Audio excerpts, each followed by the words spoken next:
Hello hi. ఈరోజు మీకు ఒక బెస్ట్ ఐడియా చెప్తాను. ఏంటంటే నేను ఇలాగా కిన్లే సోడా బాటిల్ ఉంది కదా, దానిలో ఒక 10 రూపీస్ బట్టల సోడా, ఒక 10 రూపీస్ సర్ఫ్ ఎక్సెల్ పౌడరు కలిపి వేసాను అనమాట. వేసి నేను ఏం చేస్తానంటే ఇలాగ కమోడు ఏంటండి ఫ్లష్ ట్యాంక్ ఉంటుంది కదా, ఆ ట్యాంక్లో చిటికెడు ఈ రెండిటి మిక్సర్ వేస్తాను. అలాగా చిటికెడే, ఎక్కువ అక్కర్లేదు. వేసి రోజు విడిచి రోజు కానీ లేకపోతే 2 డేస్కి ఒకసారి, మ్యాక్సిమం నేను రోజు విడిచి రోజే వేస్తాను. 2 డేస్కి ఒకసారి కానీ ఇలా వేస్తే ఇలా ఫ్లష్ కొట్టామనుకోండి, అసలు కమోడ్లో ఎంత నీట్గా ఉంటుందంటే మనం ఎప్పుడూ కూడా పని కట్టుకుని క్లీన్ చేయాల్సిన అవసరం ఉండదు. ఎప్పుడు పని కట్టుకుని క్లీన్ చేయాల్సిన అవసరం ఉండదు.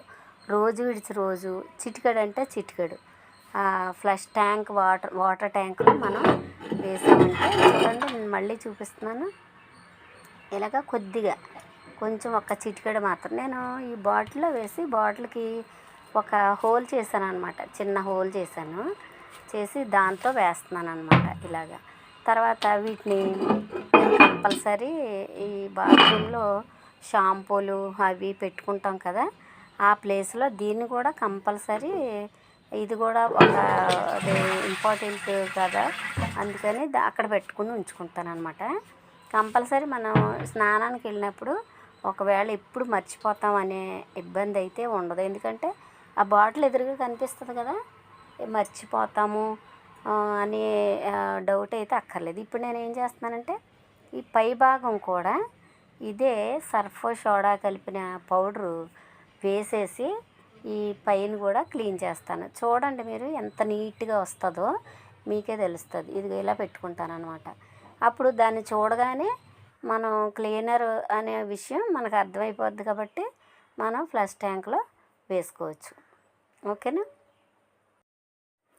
అయితే ఈరోజు కొంచెం పని ఉండి మా పొలాల వైపు వెళ్ళాము.